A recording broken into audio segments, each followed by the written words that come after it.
স্বাধীন বাংলাদেশে আমি কি চায়নার সাথে ব্যবসা করব, নাকি পাকিস্তানের সাথে করব, নাকি আমি রাশিয়ার সাথে করব, না আমি আমেরিকার সাথে করব, এটা সিদ্ধান্ত নেবে কি ভারত?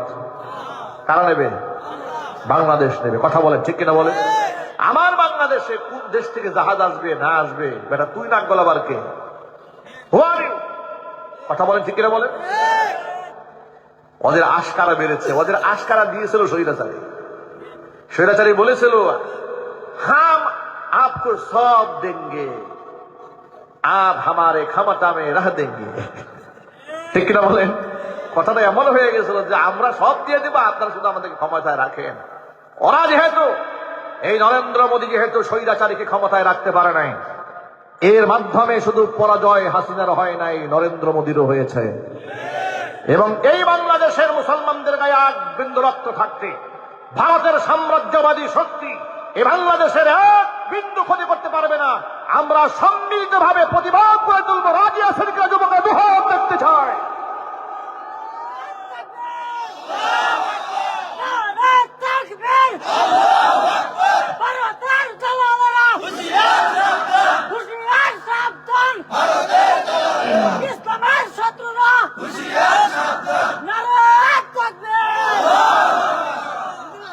ওরা আমাদেরকে কি দিয়েছে? কিছুই দেয়নি। ভারত আমাদেরকে বিদ্যুৎ দিয়েছে, 3 গুণ লাভ করে বিদ্যুৎ দিয়েছে। কথা বলেন ঠিক কিনা? এরপরে ভারত আমাদের দেশে যদি আমরা পর্যাপ্ত পরিমাণ পেঁয়াজ উৎপাদন করতে পারতাম, তাহলে ভারতের কাছ থেকে পেঁয়াজ ভিক্ষা করার কোনো দরকার আমাদের ছিল না। ওরা প্রায় সময় আমাদের হুমকি দিয়ে বলে অমুক বর্ডার বন্ধ, তমুক বর্ডার বন্ধ, মালবাহী ট্রাক এই দেশে আসতে দেবে না। আরে বলদের গোষ্ঠী বলদ, গরুর পেশাব করে কি মাথা মোটা নষ্ট হয়েছে নাকি বেটা?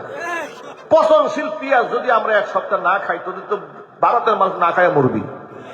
কথা বলেন? ইতিমধ্যে কলকাতার হোটেল ব্যবসায়ীরা খালি মাথা থাপড়াচ্ছে, হোটেলগুলো বন্ধ হয়ে যাচ্ছে, বাংলাদেশি কে ক্রেতা নাই, কেনাকাটা হচ্ছে না। মাথা মোটা গেছে এমনি। পাগল কে আর এমনি হয়েছে ভাই? পাগল তো আর এমনি হয় নাই, মলম লাগতে দাগাইতে হবে, মলম। ঠিক কিনা যদি বলেন? যুবক ভাইরা আমার, ওরা আমাদের দেশের কত ক্ষতি করেছে দেখেন। কসম আল্লাহর, ভারত কোন কালে এই দেশের মুসলমানদের বন্ধু ছিল না। সারা জীবন তারা মুসলমানদের সাথে শত্রুতা করেছে। জি বাংলা, এরপরে স্টার জলসা, এই সমস্ত নোংরা নোংরা চ্যানেলগুলা বাংলাদেশের মধ্যে পুশ করে দিয়া অপসংস্কৃতি বাংলাদেশে ঢুকিয়ে দিয়েছে। ঠিক কিনা? এই দেশের কোন চ্যানেল আপনি কলকাতায় দেখতে পাবেন না। ভারতে বাংলাদেশের কোন চ্যানেল চলে না। এটাই তো বড় আফসোস। ভারতে বাংলাদেশে কোন চ্যানেল চলে না। আমার প্রশ্ন হচ্ছে, সেই ভারতীয় চ্যানেল বাংলাদেশে কেন চলবে? কেন এদেশ থেকে ওরা ব্যবসা করে নিয়ে যাবে? আমরা গণ আন্দোলন করে তুলব, কোন চ্যানেল আমরা ভারতের এই বাংলাদেশে দেখতে চাই না। প্রয়োজনে ভারত যদি আমাদেরকে রক্তচক্ষু দেখাতে চায়, আমরা প্রয়োজনে পাকিস্তানের সাথে আবার বন্ধুত্বের হাত বাড়াই দেব। কথা বলে ঠিক কিনা বলে? এটা যদি খালি আমাদের ডক্টর মোহাম্মদ ইউনূস যদি খালি বলে যে আমরা পাকিস্তানের সাথে বন্ধুত্বের হাত বাড়িয়ে দিচ্ছি, দেখবেন যে পায়খানা শুরু হয়ে গেছে। ওরা তো এমনি রাস্তাঘাটে পায়খানা করে। এখনো পর্যন্ত প্রায় 20% মতো রাস্তায়, রেল লাইনে পায়খানা করে, নারী পুরুষ সহ। ওরা আমাদেরকে সভ্যতা শিখাতে আসে, কালচার শিখাতে আসে, ভদ্রতা শিখাতে আসে। যুবক ভাইরা আমার, এবার শোনেন মূল কথা বলি।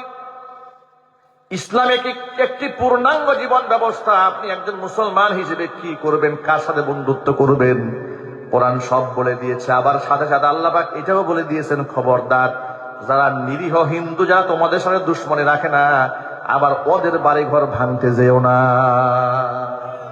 দেখেন কোরআন কি সুন্দর বলে, লা ইয়ানহাকুমুল্লাহু আনিল্লাযীনা লাম ইউকাতিলুকুম ফিদ-দীন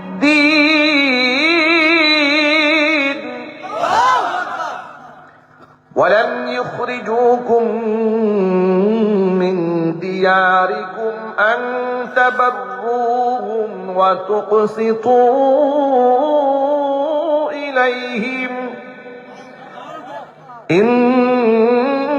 ইন্নাল্লাহা ইউহিব্বুল মুকসিতিন।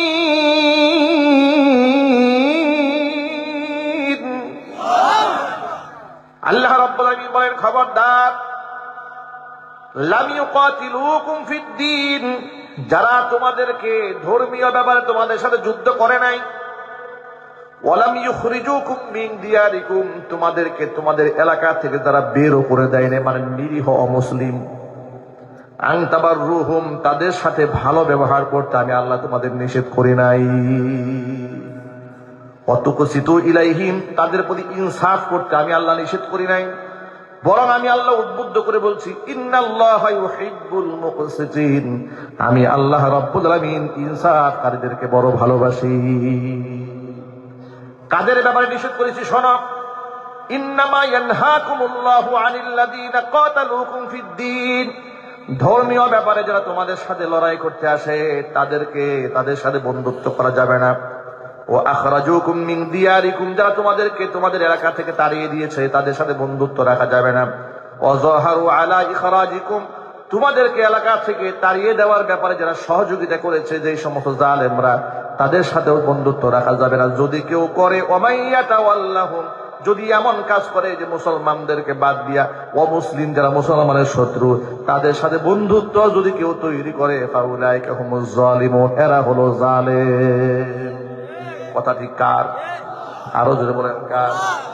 তাহলে এবার আপনাদের সামনে একটা কথা পরিষ্কার জানাই দেই, 2021 সালে ভারতের গুজরাটের কসাই মোদী মুসলমানদেরকে গণহত্যাকারী, দাড়ি ধরে মুসলমানকে জবাইকারী, বাবরি মসজিদ ভেঙে দিয়া সেখানে মন্দির নির্মাণকারী ব্যক্তির সাথে মুসলমানদের কোনো সম্পর্ক থাকতে পারে না? আরো চিৎকার দিয়ে বলেন পারে। সুবর্ণ জয়ন্তী উপলক্ষে এই স্বৈরাচারী যাদেরকে তারা দাসীর মতো ব্যবহার করেছে, কারণ ভারত যা বলতো ভারতের ইশারায় স্বৈরাচারী বাংলাদেশে সেটাই করত। যত আলেমরা এই দেশে গুম হয়েছে, খুন হয়েছে, হত্যার শিকার হয়েছে, জঙ্গি বানাইয়া যত আলেমদেরকে গ্রেফতার করা হয়েছে, সমস্ত নাটক ভারত থেকে বানায় দেওয়া হতো। আর সেই নাটকগুলা প্রথম আলোর অফিসে বসে গবেষণা করা হতো, আর প্রশাসনের কুকুরদেরকে দিয়ে সেগুলা বাস্তবায়ন করা হতো। কথা বলেন ঠিক কিনা বলেন? প্রশাসনের সমস্ত দায়িত্বশীল ব্যক্তিদেরকে অপরাধী বলি না, কিন্তু যারা মুসলিমদেরকে জঙ্গি নাটক সাজিয়ে নিরীহ নিরপরাধ মানুষদেরকে মানুষের সামনে সন্ত্রাস বানিয়ে দিয়েছে, আল্লাহর কসম, ও প্রশাসনে চাকরি করলে দেখতে মানুষের মতো মনে হলেও খোদার কসম ওরা মানুষ ছিল না, ওরা ছিল জানোয়ার। ঠিক কিনা বলেন?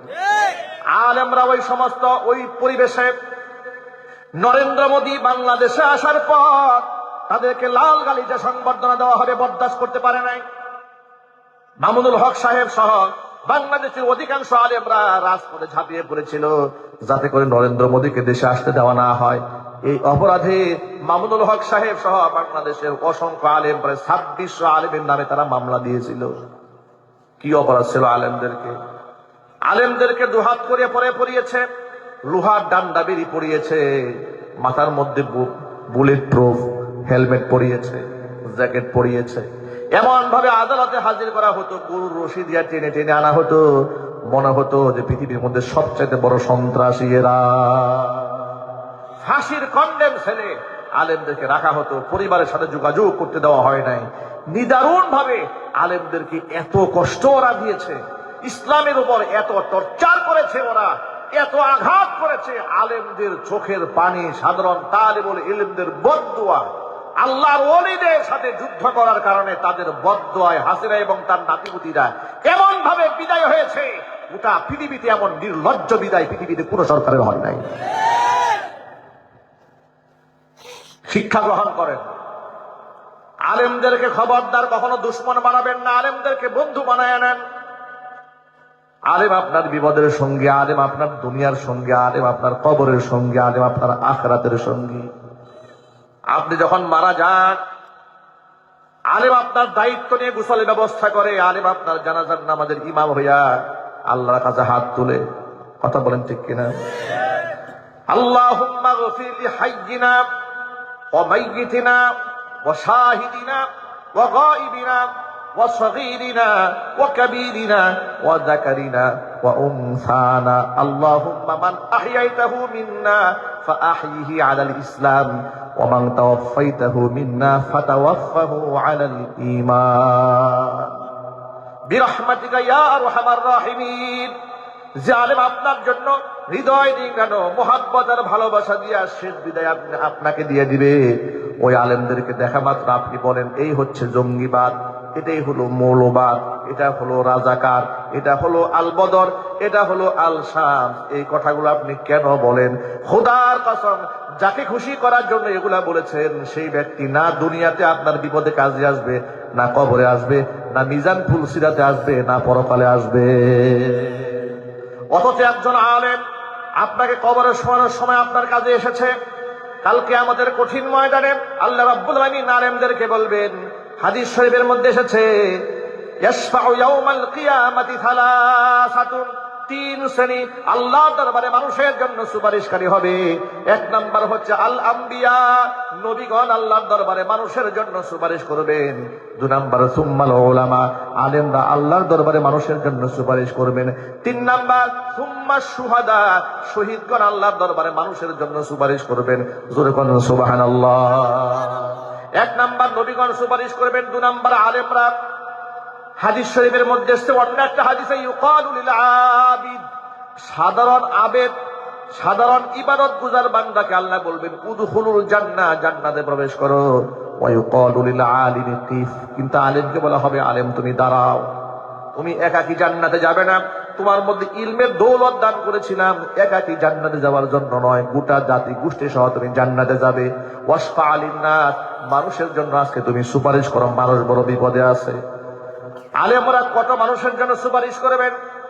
অন্য একটা হাদিসের মধ্যে পাওয়া যায় ওয়ালাউ কানা আদাদান নুজুম, আলেমদের সুপারিশ আল্লাহ তাআলা এত বেশি সংখ্যক মানুষের জন্য মঞ্জুর করে নেবেন, আসমানের নক্ষত্র যেমন অগণিত, আলেমদের সুপারিশকৃত ব্যক্তিদের সংখ্যা আল্লাহ তাআলা অগণিত বানাইয়া তাদেরকে মাফ করে দিবে। সেই সমস্ত আলেমদেরকে কখনো শত্রু বানাবেন না, আলেমদেরকে রেসপেক্ট করবেন, সম্মান করবেন। সাথে সাথে আমি আমার ভাইদেরকে বলি, মাইকের আওয়াজ বাহিরে যাচ্ছে, মা বোনদেরকে বলি, শুধু আলেমদের সাথে সুসম্পর্কই রাখবেন না, বরং দিনদার আলেম নিজের ঘরে তৈরি করার জন্য আল্লাহর কাছে দোয়া করবেন। ওরা তো আমাদের দেশের আলেমদেরকে হত্যা করতে চেয়েছে, মাদ্রাসাগুলো বন্ধ করে দিতে চেয়েছে, আর আমরা সংগ্রাম করব ভিন্নভাবে। ঘরে ঘরে আমরা 30 পারা কোরআন হাফেজ তৈরি করব ইনশাআল্লাহ। বলেন ইনশাআল্লাহ। আপনার সন্তান যদি হাফেজ কোরআন হয়, আলেম দ্বীন হয়, দুনিয়াতেও সম্মান, আখিরাতেও সম্মান। দুনিয়াতে সবচাইতে বড় বেনিফিট আপনি পাবেন, আপনি এত বেশি উপকৃত হবেন, সেটা হলো আপনার হাফেজ কোরআন সন্তানটি জীবনে আপনার চোখে চোখ রেখে কথা বলবে না, আপনার সাথে তর্ক করবে না, আপনার গায়ে হাত তুলবে না, বৃদ্ধ বয়সে আপনাকে বৃদ্ধাশ্রমে রাখার স্বপ্ন দেখবে না। আপনার সন্তান ডাকাত হবে না, খুনি হবে না, ধর্ষক হবে না, মাস্তান হবে না, গুন্ডা হবে না, টেন্ডারবাজ হবে না। সম্ভবত আর্মি ক্যান্টনমেন্টের মধ্যে একটা কনসার্ট হলো, পাকিস্তান থেকে শিল্পী আনা হয়েছিল। ওই কনসার্টের মধ্যে কত প্রকার নোংরামো আর বেহায়াপনা হয়েছে। ফেসবুকের মধ্যে গোটা সামাজিক ব্যবস্থা ছড়িয়ে পড়েছে, একদম নাপাক করে দিয়েছে সমাজ ব্যবস্থা। কসম আল্লাহর, এমন বেহায়াপনা বেলাল্লাপনার সাথে তারাই জড়িত হয়েছে যারা কোরআন সুন্নাহ ছাড়া জীবন গঠন করেছে, তারাই অশ্লীল হয়েছে, বেহায়াপনাও দিয়া সমাজকে নষ্ট করে দিয়েছে। যারা কোরআনের সান্নিধ্য গ্রহণ করেছে তারা পবিত্র আত্মার মানুষ হয়েছে। আচ্ছা, বাংলাদেশে ইয়াবা, গাঁজা, মদ, আফিম, হেরোইন পান করে এরকম লোক কি আছে না? আরো জোরে বলেন। কোন ইমাম সাহেব গাঁজা খাইছে শুনছেন কোনদিন? কোন মুয়াজ্জিন সাহেব, কোন মাদ্রাসার তালবে ইলম ইয়াবা সেবন করে শুনেছেন কোনদিন? শুনবেন না কিয়ামত পর্যন্ত। কল সুবহানাল্লাহ। এই পবিত্র জীবন আলেমরা গ্রহণ করতে সক্ষম হয়েছে একমাত্র কোরআনের সবকের বদৌলতে। আল্লাহু আকবার। আমি আমার মা বোনদেরকে বলছি, মায়েরা বোনেরা, কত সম্মান একজন কোরআনের সংশ্লিষ্ট ব্যক্তি উবাই ইবনে কাব রাদিয়াল্লাহু তাআলা আনহু, নবীজির একজন বিখ্যাত সাহাবী ছিলেন। কোরআন যখন নাজিল হতো, হযরত উবাই ইবনে কাব রাদিয়াল্লাহু তাআলা আনহু নিজ হাতে কোরআনে কারীম লিখে সংরক্ষণ করতেন, আবার তিনি মুখস্থ করতেন।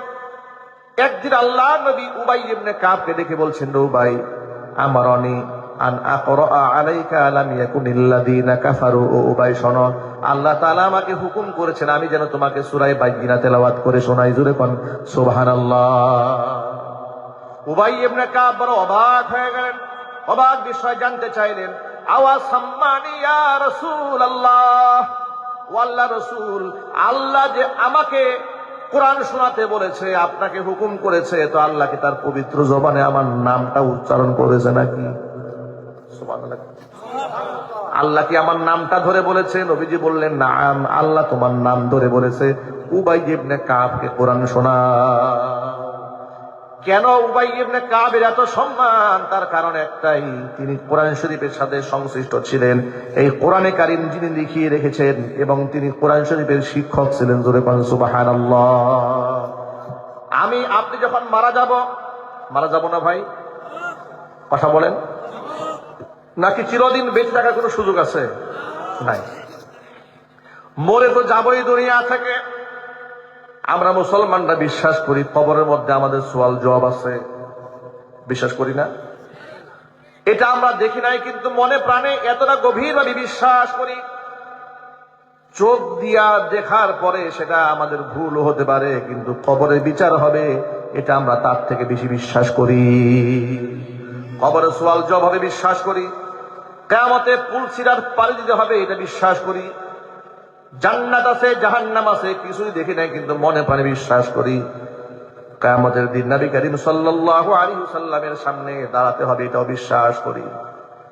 যদি মন থেকে কথা বলে বিশ্বাস করে থাকেন, আল্লাহর নবী রাহমাতুল লিল আলামিন বলেছেন, যেই ব্যক্তির সন্তানেরা এই পৃথিবীতে কোরআনে কারীম তেলাওয়াত করেছে, কিয়ামতের দিন যখন তারা দাঁড়াবে রবের সামনে, আল্লাহ তাআলা তখন হুকুম করবেন, যে সমস্ত ব্যক্তিদের সন্তানেরা 30 পারা কোরআন পড়েছে, মুখস্থ করেছিল, তাদেরকে দামি দামি বেহেশতের পোশাক পরাও। এমন পোশাক তাদেরকে পরাই দেওয়া হবে। ওয়ায়ুকসা হুল্লাতাইন, তাদের মা এবং বাবাকে এত দামি পোশাক পরাই দেওয়া হবে, অবাক বিস্ময়ে তারা জানতে চাইবেন, বিমা কাসাইতানা, রব্বুল আলামিন কোন আমলের বদলতে এত দামি পোশাক গায়ে উঠালে, কোন সে আমলটা করেছিলাম? ফায়ুকালু লাহুমা, বলা হবে, বিআখদি ওয়ালাদিকুমাল কুরআন, তোমাদের সন্তানরা কোরআন পড়েছিল, ওই কোরআন পড়ার বদলতে আজকে তোমাদেরকে সম্মাননা প্রদান করা হলো। সুতরাং আল্লাহর সামনে আমরা সম্মানিত হতে চাই, বলি ইনশাআল্লাহ। বলেন ইনশাআল্লাহ। আরেকটা কথা বলি, যদি আপনার মনে চায় যে আপনার ছেলেকে আপনি ডাক্তার বানাবেন, ইঞ্জিনিয়ার বানাবেন, বানান, অসুবিধা নাই। অবশ্য আমাদের দিনদার ডাক্তার প্রয়োজন, ইঞ্জিনিয়ার প্রয়োজন, ব্যারিস্টার প্রয়োজন, প্রফেসর প্রয়োজন, ইমানদার আইনজীবী প্রয়োজন, ঠিক কিনা বলেন? দরকার আছে না? নাই? দরকার আছে। কিন্তু তাদের ফাউন্ডেশন কোরআন দিয়ে দেন। বেসিক নলেজ কোরআন সম্পর্কে থাকতে হবে, দিন সম্পর্কে থাকতে হবে, আল্লাহ সম্পর্কে থাকতে হবে, পরকাল সম্পর্কে থাকতে হবে, হালাল হারাম, জায়েজ নাজায়েজের জ্ঞান থাকতে হবে। তা না হলে এই বৃদ্ধ বয়সে আপনাকে বৃদ্ধাশ্রমে পাঠাই দিবে, নিজের জীবনের চিন্তা করবে। আর যদি ধর্মীয় জ্ঞান থাকে, পরকালে বিশ্বাস থাকে, আপনাকে বৃদ্ধাশ্রমে পাঠাবে না, আপনাকে অবহেলাও করবে না, বরং